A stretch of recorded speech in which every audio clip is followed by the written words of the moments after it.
नमस्कार और स्वागत है। आज हम भारत की झीलों की दुनिया में एक कह सकते हैं कि एक गहरी पड़ताल करने जा रहे हैं। जब हम भारत के भूगोल के बारे में सोचते हैं तो अक्सर क्या ख्याल आता है? हिमालय की ऊंची चोटियां या शायद गंगा के विशाल मैदान। लेकिन आज हम उन शांत और स्थिर जगहों की बात करेंगे जो अक्सर नजरों से ओझल रह जाती हैं। हमारी झीलें। हमारे पास जो स्रोत हैं वे बताते हैं कि ये सिर्फ पानी के भंडार नहीं है, बल्कि ये भारत की जमीन की आत्मकथा है। हर झील एक अध्याय है। तो चलिए इस आत्मकथा के पन्ने पलटना शुरू करते हैं। जमीन की आत्मकथा, ये बहुत खूबसूरत तरीका है इसे देखने का, क्योंकि ये बिल्कुल सच है। ये झीलें मतलब ये अपने आप में एक पूरा पारिस्थितिकी तंत्र हैं, स्थानीय अर्थव्यवस्थाओं की जीवन रेखा हैं और हमारी धरती के इतिहास की जीती जागती गवाह हैं। जिस तरह से एक झील बनती है ना, वो हमें उस जगह की भूवैज्ञानिक कहानी बताती है अच्छा। कि क्या वहां कभी कोई ज्वालामुखी था या जमीन में कोई जबरदस्त हलचल हुई थी। हर झील अपने आप में एक ऐतिहासिक दस्तावेज है। तो फिर इस दस्तावेज को पढ़ना शुरू करते हैं। इन पेपर्स में सबसे पहली और शायद सबसे नाटकीय कहानी है विवर्तनिक झीलों की, मतलब टेक्टोनिक लेक्स। जैसा कि नाम से ही जाहिर है, ये पृथ्वी की विशाल टेक्टोनिक प्लेटों के खिसकने, टकराने या धंसने से बनती हैं। और इसका सबसे बड़ा उदाहरण दिया गया है जम्मू कश्मीर की वुलर झील, बिल्कुल। जो भारत की सबसे बड़ी मीठे पानी की झील है। हाँ, वुलर झील का बनना तो सीधे तौर पर उस महाप्रक्रिया का हिस्सा है जिसने पूरे हिमालय को जन्म दिया। जब भारतीय प्लेट यूरेशियन प्लेट से टकराई तो जमीन में जबरदस्त उथल-पुथल हुई। इसी प्रक्रिया में जमीन का एक बहुत बड़ा हिस्सा नीचे धंस गया और समय के साथ उसमें पानी भर गया।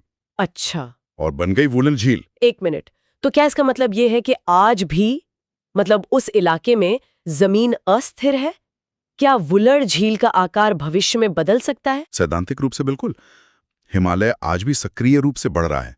ये प्रक्रियाएं बहुत धीमी होती हैं, लेकिन वे चल रही हैं। अच्छा। तो वुलर झील सिर्फ एक झील नहीं, बल्कि एक सक्रिय भूवैज्ञानिक क्षेत्र का प्रतीक है। अब अगर हम जमीन की हलचल से हटकर आग की बात करें, तो दूसरा प्रकार आता है ज्वालामुखी झीलें, जिन्हें क्रेटर लेक्स कहते हैं। हाँ। और यहाँ एक झील का जिक्र है जो मेरे हिसाब से सबसे अनोखी है, महाराष्ट्र की लोनार झील। मुझे ये पढ़कर बहुत हैरानी हुई कि इसे क्रेटर झील तो माना ही जाता है, लेकिन ज्यादातर वैज्ञानिक अब ये मानते हैं कि ये ज्वालामुखी से नहीं बनी, सही, बल्कि लगभग 50,000 साल पहले एक उल्का पिंड के पृथ्वी से टकराने से बनी है। हाँ, ये वाकई किसी साइंस फिक्शन फिल्म की कहानी जैसी है ना? सोचिए, अंतरिक्ष से आया एक विशाल पत्थर जमीन से टकराया और उसने बेसाल्ट की कठोर चट्टानों में लगभग 2 किलोमीटर चौड़ा एक गड्ढा बना दिया। और आज वो एक झील है। बिल्कुल। और यही वजह है कि लोनार झील के पानी और मिट्टी की संरचना भारत में कहीं और नहीं मिलती। नासा के वैज्ञानिक भी इसमें बहुत दिलचस्पी लेते हैं। और इतना ही नहीं, मैंने पढ़ा कि इसका पानी अक्सर गुलाबी हो जाता है। ऐसा क्यों होता है? हाँ, ये इसकी एक और खासियत है। इसका पानी बहुत खारा और क्षारीय है, मतलब एल्कलाइन। तो उसमें कुछ खास तरह के बैक्टीरिया और शैवाल पनपते हैं।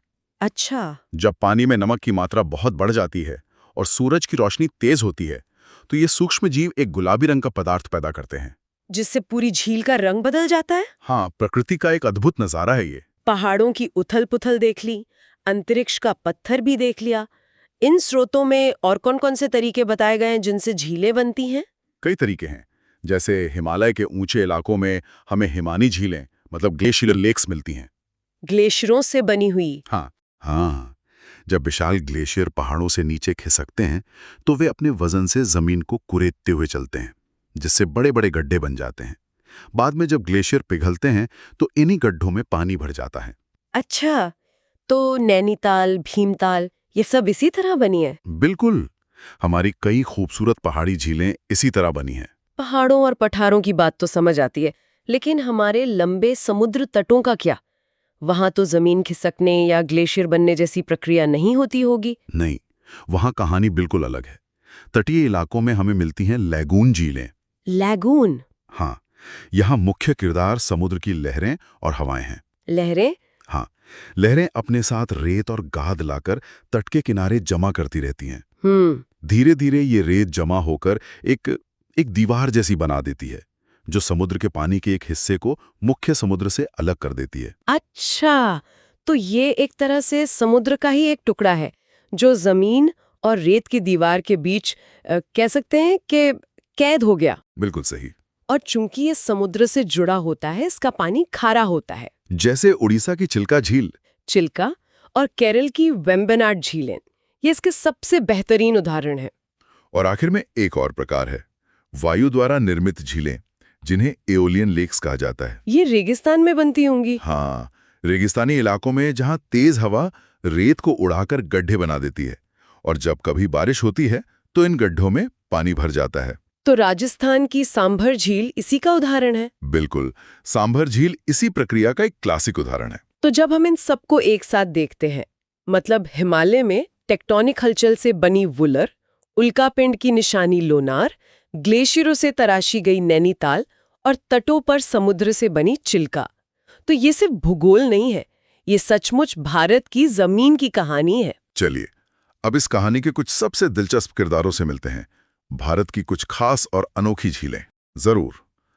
अगर हम सबसे अनोखी झीलों की बात करें तो मणिपुर की लोकटक झील का जिक्र किए बिना ये चर्चा अधूरी है। लोकटक झील? हाँ, ये पूर्वोत्तर भारत की सबसे बड़ी मीठे पानी की झील है, लेकिन इसकी असली पहचान कुछ और है। वो क्या? इस झील पर तैरते हुए द्वीप हैं। तैरते हुए द्वीप? हाँ, मतलब जमीन के टुकड़े जो पानी पर तैर रहे हैं। हाँ बिल्कुल। ये वनस्पति, मिट्टी और जैविक पदार्थों के घने जाल से बने हैं, जिन्हें स्थानीय भाषा में फुमडी कहते हैं। फुमडी? हाँ, और सबसे बड़ी फुमडी इतनी विशाल है कि उस पर दुनिया का एकमात्र तैरता हुआ नेशनल पार्क है। एक तैरता हुआ नेशनल पार्क? हाँ, केबुल लामजाओ नेशनल पार्क। ये पार्क दुनिया में संगाई हिरण की एकमात्र प्राकृतिक रिहाइश है, जो विलुप्त होने की कगार पर है। ये तो कल्पना से भी परे है, मतलब वहाँ के जानवर भी तैरती हुई जमीन पर रहते हैं। हाँ। अब एक ऐसी झील पर आते हैं जिसके बारे में पढ़कर मेरे तो रोंगटे खड़े हो गए। उत्तराखंड की रूपकुंड झील। कंकाल झील। हाँ, कंकाल झील। और ये नाम इसे यूं ही नहीं मिला। ये झील साल के ज्यादातर समय जमी रहती है, लेकिन जब गर्मियों में बर्फ पिघलती है तो झील के किनारों पर और इसके उथले पानी में सैकड़ों प्राचीन मानव कंकाल दिखाई देने लगते हैं। इंसानी कंकाल पूरी झील में?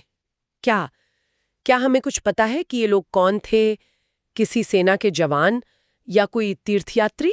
यही तो इस झील का रहस्य है। दशकों से इस पर रिसर्च हो रही है। पहले माना जाता था कि ये किसी राजा की सेना के सिपाही थे जो रास्ता भटक गए। फिर एक थ्योरी आई कि ये किसी महामारी का शिकार हुए तीर्थयात्री थे। लेकिन हाल के जेनेटिक अध्ययनों ने रहस्य को और भी गहरा दिया है। पता चला है कि ये कंकाल अलग-अलग समय के हैं और अलग-अलग जगहों से आए लोगों के हैं। क्या मतलब? कुछ तो भूमध्य सागरीय क्षेत्र, मतलब मेडिटेरियन से भी। सच में? हाँ, वे सब एक साथ वहां कैसे और क्यों मरे, ये आज भी एक अनसुलझी पहेली है। ये तो वाकई बहुत रहस्यमय है। तो हमने मणिपुर का तैरता पार्क देखा, उत्तराखंड का कंकालों वाला रहस्य देखा। चलिए अब इन झीलों के महत्व पर बात करते हैं।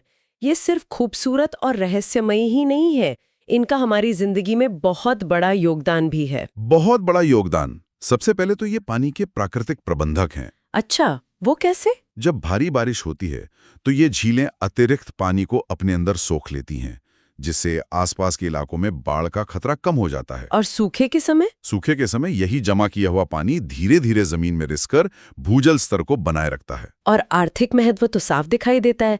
मैं सोच रही थी नैनीताल, उदयपुर या श्रीनगर, इन शहरों की कल्पना बिना झीलों की ही नहीं जा सकती। सही बात है। उनकी तो पूरी अर्थव्यवस्था ही झीलों पर आधारित पर्यटन पर टिकी है। बिल्कुल। House boat, shikara, hotel, guide, लाखों लोगों का रोजगार सीधे तौर पर इन झीलों से जुड़ा है। और यह सिर्फ पर्यटन तक सीमित नहीं है। चिल्का जैसी लैगून झीलें और आंध्र प्रदेश की कोलोरू झील, ये मत्स्य पालन के बहुत बड़े केंद्र हैं। ये लाखों मछुआरों को आजीविका देती हैं। और अगर हम इसे बड़े परिप्रेक्ष्य से देखें तो ये फायदे एक दूसरे से जुड़े हुए हैं। चिल्का झील सिर्फ मछुआरों के लिए ही नहीं बल्कि प्रवासी पक्षियों के लिए भी स्वर्ग है। वो पक्षी जो साइबेरिया से आते हैं। हाँ, हर साल सर्दियों में साइबेरिया और मध्य एशिया जैसी ठंडी जगहों से लाखों पक्षी हजारों मील का सफर तय करके आते हैं। इसका मतलब ये हुआ कि एक स्वस्थ झील न केवल इंसानों को बल्कि अनगिनत दूसरी प्रजातियों को भी सहारा देती है। जैसे लोकटक झील संगाई हिरण के बिना अधूरी है और संगाई हिरण का अस्तित्व लोकटक झील के बिना असंभव है। एकदम सही। ये सिर्फ पानी के गड्ढे नहीं बल्कि जीवन के केंद्र हैं। लेकिन इन स्रोतों में एक चिंताजनक बात भी सामने आई है। ये जीवन के केंद्र आज खुद खतरे में है।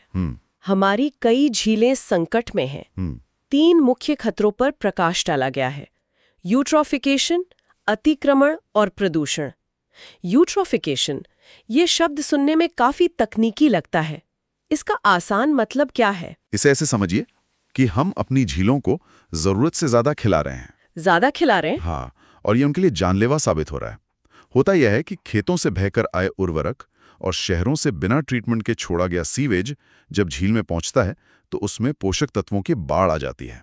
और ये पोषक तत्व शैवाल यानी एल्गे के लिए सुपरफूड का काम करते होंगे। ठीक समझे। इन पोषक तत्वों की वजह से शैवाल की आबादी में एक तरह का विस्फोट हो जाता है। शैवाल की एक मोटी हरी परत पानी की पूरी सतह को ढक लेती होगी। ओह, तो फिर सूरज की रोशनी नीचे नहीं पहुंच पाती होगी। बिल्कुल, जिससे पानी के अंदर के पौधे मरने लगते हैं। और जब ये विशाल मात्रा में शैवाल मरते हैं तो बैक्टीरिया इन्हें गलाने सड़ाने का काम शुरू करते हैं।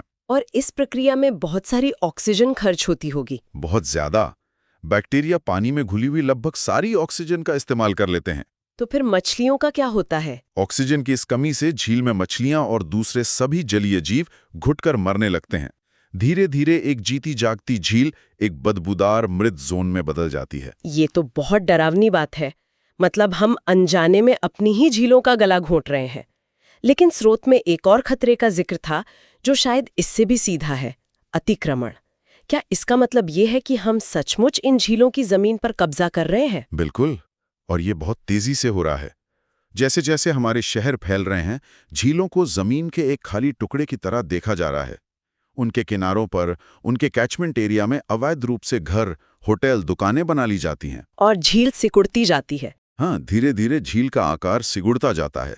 कई शहरों में तो छोटी छोटी झीलें पूरी तरह गायब हो चुकी हैं। उनकी जगह अब कंक्रीट के जंगल खड़े हैं। बिल्कुल। और तीसरा बड़ा खतरा तो जगजाहिर है: प्रदूषण।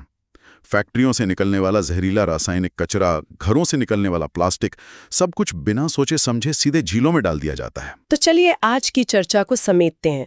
हमने देखा कि भारत की झीलें कैसे विभिन्न भूवैज्ञानिक प्रक्रियाओं की देन है, जमीन के धंसने से लेकर उल्कापिंड के टकराने तक। हमने लोकटक के तैरते हुए पार्क से लेकर रूपकुंड के रहस्यमयी कंकालों तक उनकी अविश्वसनीय विविधता को समझा। हमने ये भी जाना कि वे हमारे पर्यावरण, हमारी अर्थव्यवस्था और हमारी संस्कृति के लिए कितनी जरूरी हैं। और आखिर में हमने उन गंभीर खतरों को भी समझा जो उनके अस्तित्व पर मंडरा रहे हैं। हाँ, हमने प्राकृतिक झीलों के महत्व और उनके सामने मौजूद खतरों पर बात की। हाँ, लेकिन इन स्रोतों में एक और दिलचस्प तथ्य का जिक्र है: भारत की सबसे बड़ी कृत्रिम झील गोविंद वल्लभ पंत सागर, जो उत्तर प्रदेश में रेहंद बांध के पीछे बनी है। हाँ, और ये हमें एक बहुत बड़े सवाल पर सोचने के लिए मजबूर करता है। जैसे जैसे हमारी पानी की जरूरतें बढ़ रही हैं और हमारी प्राकृतिक झीलें प्रदूषण और अतिक्रमण के दबाव में दम तोड़ रही हैं, तो क्या भविष्य में मानव निर्मित झीलें ही हमारा एकमात्र सहारा रह जाएंगी? और अगर ऐसा होता है तो हम उन अनूठे पारिस्थितिक तंत्रों और उन लाखों साल पुरानी भूवैज्ञानिक कहानियों का क्या खो देंगे जो हर प्राकृतिक झील अपने आप में समेटे हुए हैं?